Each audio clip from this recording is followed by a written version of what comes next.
औज़ बिल्लाहि मिनश शैतानिर रजीम बिस्मिल्लाहिर रहमानिर रहीम। अल्लाह जल्ल शानहू दे नाम दे नाल अल्हम्दुलिल्लाहि रब्बिल आलमीन वल आक़िबतु लिल मुत्तक़ीन अस्सलातु वस्सलामु अला रसूलिल करीम। दोस्तों अस्सलामु अलैकुम। मैं डॉक्टर नसीर कालो हाज़र CNP न्यूज़ तो। दोस्तों ये पिछले चंद दिन पहले 6, 7, 8, 9 मई ਨੂੰ ਜੋ ਵਾਕਿਆਤ ਹੋਏ ਨੇ ਸਾਡੇ ਮਿਜ਼ਾਈਲ ਇੰਡੀਆ ਨੇ ਸੁੱਟੇ, ਉਸ ਤੋਂ ਬਾਅਦ ਫਿਰ ਆਹਿਸਤਾ ਆਹਿਸਤਾ ਉਹ ਗੱਲ ਵੱਧਦੀ ਗਈ ਕਿ ਏਅਰ ਹਵਾਈ ਝੜਪ ਹੋਈ ਜਿਹਦੇ ਵਿੱਚ 5-6 ਤਿਆਰੇ ਸਾਡੀ ਏਅਰਫੋਰਸ ਨੇ ਮਾਸ਼ਾਅੱਲਾ ਸਾਡੇ ਸ਼ਹੀਦਾਂ ਨੇ 5-6 ਤਿਆਰੇ ਮਾਰੇ ਉਠਾ ਕੇ ਜਿਸ ਤਰ੍ਹਾਂ ਸ਼ਿਕਾਰ ਕਾਬਿਲ ਫਿਰਦਾ। ਅੱਜ ਮੈਂ ਇੱਕ ਦੇਖ ਰਿਹਾ ਸਾਂ ਆਫਤਾਬ ਇਕਬਾਲ ਸਾਹਿਬ ਦੀ ਇੱਕ ਵੀਲੌਗ ਚੱਲ ਰਿਹਾ ਸੀ। ਮੈਂ ਚਾਹੁੰਦਾ ਤੁਹਾਨੂੰ ਥੋੜ੍ਹਾ ਜਿਹਾ ਸੁਣਾਵਾਂ। ਪਹਿਲੇ शायद किसी दोस्त ने शायद सुनिया भी होवे, लेकिन वो मैं चाहता कि तुहानू सुना के फिर इस ते असीं गल करने आगे कि ये वाक़यात की है, किस तरह ने मिस्ट्री की है। सुनियो जरा। सारी तो मेरी भगत थी। ये सारा कुछ तो राज न्याज जो हो रहा था, ये सारा तो एका करके इन्होंने आपस में तय करके ये सिलसिला किया था कि आप मिसाइल मार लेना, आपने अपनी मर्जी का कोई सिलसिला करना है तो ठीक है, मिसाइल शिजाइल जला देना, हम आगे से रिएक्ट नहीं करेंगे। वो जो एक अजीबोगरीब सा मामला जो इंडिया की तरफ से कहा जा रहा था कि जी ये इस वक्त सिक्का राजुल वक्त ये है नया नॉर्म कि हम अब जब चाहेंगे हमला करेंगे, जब चाहेंगे अपने टेररिस्ट को पकड़ने आपकी तरफ जाना पड़ा, फायर करना पड़ा, आपने आगे से कुछ नहीं कहना। तो आज जयशंकर ने खुद कह दिया है, बल्कि एक्चुअली तो कल कहा है, हम आज बात कर रहे हैं आपसे। अगर टाइम के मामला देखें तो कुछ घंटे हो गए इस बात को। क्लियरली उसने कह दिया कि हमने आपस में तय किया था कि हम हिट करेंगे, आप रिटेलिएट नहीं करेंगे। और ये तो हम हैरान रह गए कि पाकिस्तान ने रिटेलिएट कर दिया। यानी एक सोची समझी स्कीम, एक प्लानिंग, जरा गौर कीजिए कि कितनी आसानी के साथ वो किधर गई हमारी सॉवरेनिटी। और ऐसी क्या मजबूरी थी कि इंडिया से, अच्छा इससे भी ज्यादा एक अहम परेशानी जो है आज उसका जवाब भी मिल गया है। एक सवाल था कि ये बाबूजी खामोश क्यों है? ये जो एक अहमकाना सी, मुजरिमाना सी खामोशी पूरे टब्बर ने इख्तियार कर रखी है, इसके पीछे क्या वजह है? और फिर इसको जरा, इसकी तरकीब इस्तेमाल है, इसको अज़मा बुखारी के बयान के साथ मिलाकर जरा देखिए कि सारी स्ट्रेटेजी तो मियां साहब ने बनाई थी। Now you will know this कि ये हुआ क्या है। लो दोस्तों, अगर ये नूरा कश्ती सी तो फिर तो साड़ी अख मिट्टी पाने वाली गल सी। और आफरीन है मेरी फौज ते, आफरीन है मेरे शाहीना दी, जिन्हां ने ये साड़ी मिट्टी जी अखां तो उतार दी और साड़ी अखां खोल दी कि ये जो भी कर रही है गवर्नमेंट, असी इस तरह नहीं करांगे। बेवकूफ़ी समझ लो या हमाकत समझ लो मोदी दी कि उन्होंने मिसाइल साढ़े नूर इंटरनेशनल नूर जिहड़ा है बेस साडा उहदे उत्ते मिसाइल चलाते, जिस ते फौरन बाद ये जवाब देना पिया।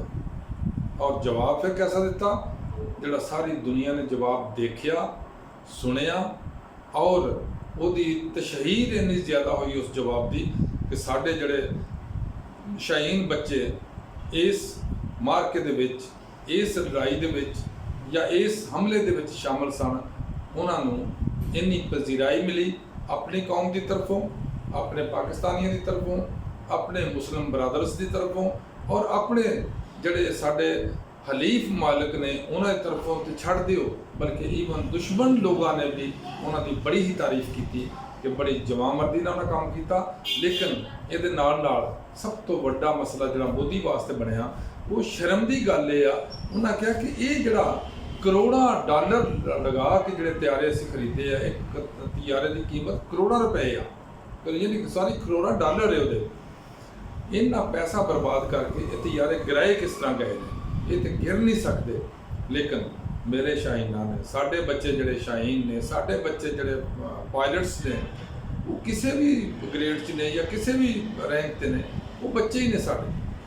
ਉਹਨਾਂ ਨੇ ਜਿਸ ਜਵਾਮਰਦੀ ਨਾਲ, ਜਿਸ ਹਿੰਮਤ ਨਾਲ, ਜਿਸ ਅਕਲ ਨਾਲ ਔਰ ਜਿਸ ਮੁਹਾਰਤ ਨਾਲ ਕੰਮ ਕੀਤਾ, ਉਹਨੇ ਇੰਡੀਆ ਦੀਆਂ ਨਹੀਂ ਸਿਰਫ ਬਲਕਿ ਬਹੁਤ ਸਾਰੇ ਮੁਲਕਾਂ ਦੀਆਂ ਅੱਖਾਂ ਨਹੀਂ ਖੋਲ੍ਹ ਦਿੱਤੀਆਂ, ਬਲਕਿ ਉਹਨਾਂ ਨੂੰ ਸੋਚਣ ਤੇ ਮਜਬੂਰ ਕਰ ਦਿੱਤਾ ਕਿ ਇਹਨਾਂ ਟੈਕਨੋਲੋਜੀ ਕਿਹੜੀ ਇਸਤੇਮਾਲ ਕੀਤੀ ਹੈ। ਦੋਸਤੋ, ਸਵਾਲ ਇਹ ਆ ਰਿਹਾ, ਤੁਸੀਂ ਸੁਣਿਆ ਹੋਣਾ ਮੋਦੀ ਦਾ ਵੀ ਇੱਕ ਦਿਨ ਬਿਆਨ, ਮੋਦੀ ਸਾਹਿਬ ਕਹਿਣਾ ਚਾਹੀਦਾ ਕਿਉਂਕਿ ਉਹ ਵਜ਼ੀਰ ਆਜ਼ਮ ਨੇ ਸਾਡੇ ਇੰਡੀਆ ਦੇ। ਦੋਸਤੋ, ਮੋਦੀ ਸਾਹਿਬ ਨੇ ਆਪਣਾ ਇੱਕ ਬਿਆਨ ਦਿੱਤਾ ਸੀ। ਉਹਨਾਂ ਨੇ ਕਿਹਾ ਸੀ ਕਿ ਅਸੀਂ ਤੇ ਦਹਿਸ਼ਤਗਰਦਾਂ ਦੇ ਠਿਕਾਣਿਆਂ ਤੇ ਹਮਲਾ ਕੀਤਾ ਸੀ, ਅਸੀਂ ਦਹਿਸ਼ਤਗਰਦ ਮੁਕਾ ਰਹੇ ਸਾਂ ਤੇ ਪਾਕਿਸਤਾਨ ਨੇ ਸਾਡੇ ਉੱਤੇ ਹਮਲਾ ਕਿਉਂ ਕਰ ਦਿੱਤਾ। ਇੱਕ ਗੱਲ ਹੈ। ਦੂਸਰੀ, ਇਹ ਜਿਹੜਾ ਉਹਨਾਂ ਦੇ ਵਜ਼ੀਰ ਖਾਰਜਾ ਨੇ ਪਹਿਲੇ ਬਿਆਨ ਦਿੱਤਾ, ਜਿਹੜਾ ਆਪਣੇ ਕੀ ਨਾਮ ਸੀ ਇਹਨਾਂ ਦਾ, ਜਿਹੜਾ ਮੈਂ ਸੁਣਾਇਆ ਤੁਹਾਨੂੰ, ਆਫਤਾਬ ਇਕਬਾਲ, ਉਹਨਾਂ ਨੇ ਵੀ ਇਹ ਗੱਲ ਕੀਤੀ ਆ ਕਿ ਉਹਨਾਂ ਨੇ ਇੱਕ ਬਿਆਨ ਦਿੱਤਾ ਵੇ ਕਿ ਸਾਡੇ ਨਾਲ ਜਿਹੜੀ ਗੱਲ ਹੋਈ ਸੀ ਹਕੂਮਤ ਪਾਕਿਸਤਾਨ ਦੀ, ਉਹ ਇਹ ਸੀ ਤੁਸੀਂ ਮਿਜ਼ਾਈਲ ਮਾਰ ਲਓ, ਅਸੀਂ ਉੱਤੇ ਖਾਮੋਸ਼ ਰਵਾਂਗੇ।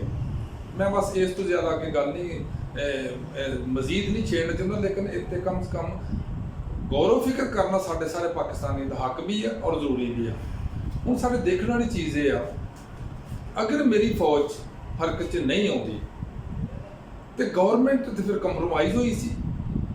ਅਗਰ ਇਸ ਬਿਆਨ ਨੂੰ ਸੱਚ ਦੇਖ ਲਿਆ ਜਾਏ, ਇਹ ਸਾਡੇ ਇਸ ਬੰਦੇ ਦੇ ਜਾਂ ਵਜ਼ੀਰ ਆਜ਼ਮ ਇੰਡੀਆ ਦੇ ਨੂੰ ਜਾਂ ਵਜ਼ੀਰ ਖਾਰਜਾ ਇੰਡੀਆ ਦੇ ਨੂੰ, ਅਗਰ ਇਹਨਾਂ ਤਿੰਨਾਂ ਬਿਆਨ ਸਾਹਮਣੇ ਰੱਖਿਆ ਜਾਏ ਤੇ ਤਾਂ ਇਹ ਸੀ ਕਿ ਦੋਨੋਂ ਹਕੂਮਤਾਂ ਇੰਡੀਆ ਔਰ ਪਾਕਿਸਤਾਨ ਦੀਆਂ ਕੰਪਰੋਮਾਈਜ਼ ਸਨ ਕਿ ਅਸੀਂ ਤੁਸੀਂ ਕਰ ਲਿਓ ਮਿਜ਼ਾਈਲ ਹਮਲਾ ਪਾਕਿਸਤਾਨ ਤੇ, ਅਸੀਂ ਖਾਮੋਸ਼ ਰਵਾਂਗੇ। ਇਹਦੇ 'ਚ ਕੀ ਹਕਮਤ ਆ। ਦੂਸਰੀ ਇੱਕ ਹੋਰ ਮੈਂ ਸਵਾਲ ਅੱਗੇ ਕਰਨਾ ਚਾਹੁੰਦਾ ਆਪਣੀ ਕੌਮ ਦੇ ਜਾਂ ਆਪਣੇ ਦੋਸਤਾਂ ਦੇ, ਕਿ ਮੈਨੂੰ ਇਹ ਨਹੀਂ ਸਮਝ ਆਈ ਕਿ ਸਾਡੇ ਜਦੋਂ ਇਹ ਤਿਆਰੇ ਗਿਰਾਏ ਨੇ 5, ਉਸ ਤੋਂ ਬਾਅਦ 2, 3, 4 ਲੋਕਾਂ ਨੇ ਹਾਈ ਫੋਰਮ ਤੋਂ ਇੱਕ ਦਾਅਵਾ ਕੀਤਾ ਸੀ ਕਿ ਅਸੀਂ ਚਾਹੁੰਦੇ ਅਸੀਂ ਉਹਨਾਂ ਦੇ 15 ਤਿਆਰੇ ਵੀ ਗਿਰਾ ਸਕਦੇ ਸਾਂ, ਲੇਕਿਨ ਅਸੀਂ ਸਬਰ ਕੀਤਾ ਜਾਂ ਅਸੀਂ ਜਜ਼ਬਾਤ ਤੇ ਕਾਬੂ ਪਾ ਕੇ ਸਿਰਫ 5 ਤਿਆਰੇ ਗਿਰਾਏ ਜਾਂ 6 ਤਿਆਰੇ ਗਿਰਾਏ। ਮੈਨੂੰ ਇਸ ਗੱਲ ਤੇ ਬੜਾ ਅਜੀਬ ਲੱਗਿਆ, ਬੜਾ ਹੈਰਾਨ ਕੋਨ, ਬੜਾ ਪਰੇਸ਼ਾਨ ਕੋਨ ਹੈ ਸੀ ਬਿਆਨ ਕਿ ਦੁਸ਼ਮਣ ਨੂੰ ਤੁਸੀਂ ਲੜ ਰਹੇ ਹੋ ਤਾਂ ਤੁਸੀਂ ਇੱਕ ਚਪੇੜ ਮਾਰ ਕੇ ਉਹਨੂੰ ਛੱਡ ਦਿੰਦੇ ਹੋ। ਜਦੋਂ ਤੁਸੀਂ 10 ਚਪੇੜਾਂ ਨੂੰ ਮਾਰ ਸਕਦੇ ਕਿਉਂ 10 ਚਪੇੜਾਂ ਨਹੀਂ ਮਾਰੀਆਂ ਤੁਸੀਂ ਬਈ? ਕੀ ਉਹ ਤੁਹਾਡੇ ਨਾਲ ਕੋਈ ਰਿਸ਼ਤੇਦਾਰੀ ਆ ਉਹਦੀ? ਕੀ ਸਾਡੇ ਨਾਲ ਉਹਦੇ ਕੋਲ ਸਾਡੇ ਪਾਕਿਸਤਾਨ ਦੀ ਰਿਸ਼ਤੇਦਾਰੀ ਆ? ਕੀ ਉਹ ਸਾਡਾ ਹਮਸਾਇਆ ਜ਼ਰੂਰ ਆ, ਲੇਕਿਨ ਸਾਡਾ ਤੇ ਅਜ਼ਲੀ ਦੁਸ਼ਮਣ ਆ। ਕੀ ਸਾਡੇ ਨਾਲ ਉਹਦੇ ਨਾਲ ਦੋਸਤੀ ਆ? ਸਾਡੇ ਕੀ ਉਹਦੇ ਨਾਲ ਮਾਮਲਾਤ ਨੇ? ਸਾਡੇ ਕੀ ਅੰਡਰਗਰਾਉਂਡ ਉਹਦੇ ਨਾਲ ਤਾਲੁਕਾਤ ਨੇ? ਸਾਡੇ ਕੀ ਉਹਦੇ ਨਾਲ ਲਿੰਕਸ ਨੇ? ਜਾਂ ਸਾਡਾ ਕੀ ਉਹਨਾਂ ਨਾਲ ਅੰਡਰਸਟੈਂਡਿੰਗ ਆ? ਔਰ ਬਹੁਤ ਸਾਰੀ ਗੱਲਾਂ ਜਿਸ ਵੇਲੇ ਸਾਹਮਣੇ ਰੱਖਣੇ ਆ ਤੇ ਸ਼ੱਕ ਤੇ ਪੈਂਦਾ ਕਿ ਕਿਸੇ ਨਾ ਕਿਸੇ ਜਗ੍ਹਾ ਤੇ ਦਾਲ 'ਚ ਕਾਲਾ ਹੈ ਕੁਛ ਨਾ ਕੁਛ। ਲੇਕਿਨ ਉਹ ਮੋਦੀ ਸਾਹਿਬ ਨੇ, ਉਹਨਾਂ ਦੇ ਵਜ਼ੀਰ ਨੇ ਔਰ ਸਾਡੇ ਬਹੁਤ ਸਾਰੇ ਲੋਕਾਂ ਨੇ ਤਬਸਰਾ ਕਰਕੇ ਸਿਰਫ ਇਹ ਨਹੀਂ ਰਹਿਣ ਦਿੱਤਾ ਕਿ ਦਾਲ 'ਚ ਕੁਛ ਕਾਲਾ, ਬਲਕਿ ਇਹ ਤੇ ਲੱਗਦੀ ਜਿਸ ਦਾਲ ਹੀ ਕਾਲੀ ਆ।